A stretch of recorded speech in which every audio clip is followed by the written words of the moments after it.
عليكم ورحمة الله وبركاته. كل نفس ذائقة الموت. എല്ലാ ശരീരവും മരണത്തിന് വിധേയമാണ്. നമ്മളൊക്കെ ഒരു ദിവസം മരിക്കേണ്ടവരാണ്. നമ്മിൽ നിന്ന് ധാരാളം ആളുകൾ മരണപ്പെട്ടു പോയിട്ടുമുണ്ട്. മരണസമയത്ത് ഒരാൾ മറ്റൊരാൾക്ക് ചെയ്തു കൊടുക്കേണ്ട ചില കടമകളുണ്ട്, ചില ബാധ്യതകളുണ്ട്. നമ്മൾ രോഗിയെ സന്ദർശിക്കണമെന്ന് പറഞ്ഞ കൂട്ടത്തിൽ കിതാബുകളിൽ ഹദീസുകളിലൊക്കെ കാണുന്ന ഒരു കാര്യമാണ്, രോഗശയ്യയിൽ കിടക്കുന്ന ആളും രോഗിയാണല്ലോ, അങ്ങനെയുള്ള ആളുകളെയും പരിഗണിക്കുകയും അവർക്ക് വേണ്ട പരിചരണങ്ങൾ നടത്തുകയും ചെയ്യുക എന്നുള്ളത് നമ്മുടെ കടമയാണ്, നമ്മുടെ ഉത്തരവാദിത്തമാണ്. ഒന്നാമതായി, മരണമാസന്നമായ വ്യക്തി ആണ് എന്ന് തിരിച്ചറിയുമ്പോൾ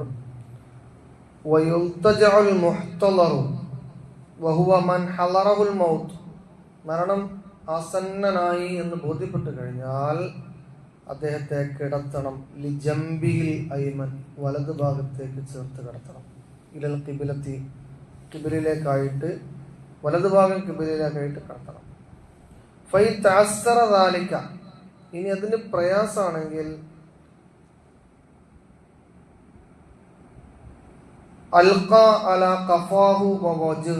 അവന്റെ മുഖം കിബിലയിലേക്ക് ആക്കത്തക്ക രൂപത്തിൽ അവനെ കിടത്തണം.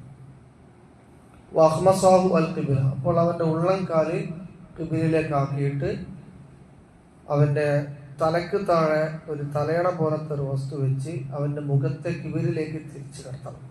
ഇങ്ങനെയാണ് മരണം ആസന്നനായ ഒരു വ്യക്തിയെ കിടത്തേണ്ടതും ഒരാൾ മരിച്ചു കഴിഞ്ഞാൽ കിടത്തേണ്ടതും ഇങ്ങനെയാണ്. എന്നിട്ട് മരണമാസന്നനായ വ്യക്തിയുടെ മുമ്പിൽ വെച്ച് വൈലക്കനു, നമ്മൾ ചൊല്ലിക്കൊടുക്കണം, ലാ ഇലാഹ ഇല്ലല്ലാഹ് എന്ന് ചൊല്ലിക്കൊടുക്കണം. അത് ഓർമ്മപ്പെടുത്തുക. പക്ഷേ ബിലാ ഇൽഹാഹിൻ അലൈഹി, ചെല്ലു ചെല്ലു എന്നവനോട് പറയാൻ പാടില്ല. അതിങ്ങനെ ഓർമ്മപ്പെടുത്താം, അത്രേ ഉള്ളൂ. വഴുതുഹു ഇദാ തകല്ലമ, അതിങ്ങനെ ആവർത്തിച്ചു കൊടുക്കുക. അതിനുശേഷം ചിലപ്പോ മരണമാസന്നനായ വ്യക്തി എന്തെങ്കിലും സംസാരിച്ചു കഴിഞ്ഞാൽ അത് വീണ്ടും ആവർത്തിച്ചു കൊടുക്കണം. അങ്ങനെ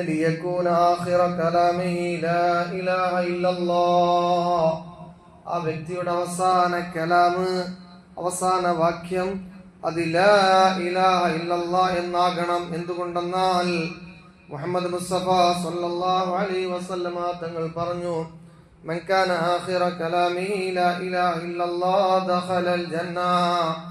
ഒരാളുടെ അവസാന വാക്ക് ലാ ഇലാഹ ഇല്ലല്ലാഹ് എന്നായി കഴിഞ്ഞാൽ അവൻ സ്വർഗത്തിൽ കടന്നു. ആ ഒരു പ്രതിഫലം ലഭിക്കാൻ വേണ്ടിയാണ്. ഒരു ആത്മവിശ്വാസത്തോടുകൂടെ ആ വ്യക്തിയെ യാത്രയക്കാനും അതോടൊപ്പം ആത്മവിശ്വാസത്തോടുകൂടി ആ വ്യക്തിക്ക് അള്ളാഹുവിലേക്ക് യാത്ര പോകാനും ഈ ഒരു ലാ ഇലാഹ ഇല്ലല്ലാഹ് ഉപകാരപ്പെടും. അതോടൊപ്പം തന്നെ ഈ മരണമാസന്നനായ വ്യക്തിയുടെ അടുത്ത് വെച്ച് ചൊല്ലണം, ഓതണം സൂറത്തു യാസീൻ. സൂറത്തു യാസീൻ ഓതിക്കൊണ്ടിരിക്കണം.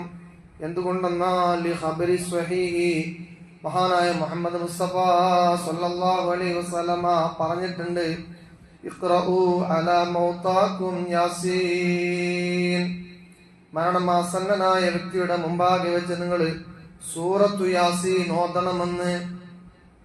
എന്നിട്ട് വൈജ്റഉൽ മാ, അല്പം വെള്ളം തൊട്ടു കൊടുക്കണം. അങ്ങനെ ഫൈദ മാത, ആ വ്യക്തി മരിച്ചു കഴിഞ്ഞാൽ ഊമിലത ഐനാഹു, ആ വ്യക്തിയുടെ കണ്ണുകൾ അടച്ചു കൊടുക്കണം. വശുദ്ധ ലഹിയാഹു ബിഅസാബത്തിൻ അരീലത്തിൻ, നേർമയുള്ള ഒരു തുണി കൊണ്ട് അദ്ദേഹത്തിന്റെ താടിയല് കെട്ടിക്കൊടുക്കണം. തുർബതു ഫൗഖ റഅസിഹി, തല ചേർത്തുകൊണ്ട് കെട്ടിക്കൊടുക്കണം. എന്തിനാണ്? അല്ലാ യദ്ഖലഹ അൽ ഹവാഹു ഫഹു, വായ തുറന്നു പോകാതിരിക്കാൻ. വലുയ്യനത അസ്വാബിഹു വമഫാസിലുഹു, കൈകാലുകളുടെ കെണുപ്പുകൾ നിവർത്തി കൊടുക്കണം. വനുസിഅത് സിയാബുഹു അല്ലതി മാത ഫീഹാ, അയാൾ മരണപ്പെട്ട വസ്ത്രം അഴിക്കണം. വസുത്തിറമാ ജമീഉ ബദനിഹി, ശേഷം ശരീരമാസകലം ഒരു വെള്ള വസ്ത്രം പൊതിഞ്ഞു കൊടുക്കണം. വഉദിഅ അലാ ബത്നിഹി ശൈഉൻ സഖീൽ, അതിനുശേഷം അദ്ദേഹത്തിന് വയറ്റിൽ ഭാരമുള്ള ഒരു വസ്തു വെക്കണം. എന്നിട്ട് ശ്രദ്ധിക്കണേ, വവജ്ജഹുൽ ഖിബ്ലത, ആ ഖിബ്ലയുടെ കാര്യം പ്രത്യേകിച്ച് ശ്രദ്ധിക്കണം. ഒന്നുകിൽ വലതുഭാഗം ഖിബ്ലയിലാക്കുക, അല്ലെങ്കിൽ മുഖവും ഉള്ളൻകാലും ഖിബ്ലയിലാക്കി കടത്തണം എന്നാണ് ഒരു വിശ്വാസി മറ്റൊരു വിശ്വാസിയോട് മരണസമയത്ത് ചെയ്യേണ്ട ബാധ്യതയെക്കുറിച്ച് ഫുഖഹാക്കൾ പറയുന്നത്. മഹാനായ മുഹമ്മദ് മുസ്തഫ സ്വല്ലല്ലാഹു അലൈഹി വസല്ലമ തങ്ങളുടെ ഹദീസിന്റെ അടിസ്ഥാനത്തിലാണ് ഇത് നാം ചെയ്യേണ്ടത്. അല്ലാഹു തആല ലാ ഇലാഹ ഇല്ലല്ലാഹ് എന്ന് ചൊല്ലി മരിക്കാനുള്ള ഭാഗ്യം നൽകി നമ്മെ അനുഗ്രഹിക്കുമാറാവട്ടെ. റബ്ബനാ ആതിനാ ഫിദ് ദുനിയാ ഹസനതൻ വഫിൽ ആഖിറതി ഹസനതൻ വഖിനാ അദാബന്നാർ. ആമീൻ ബിറഹ്മതിക യാ അർഹമർ റഹീമീൻ. അസ്സലാമു അലൈക്കും വറഹ്മത്തുള്ളാഹി വബറകാതുഹു.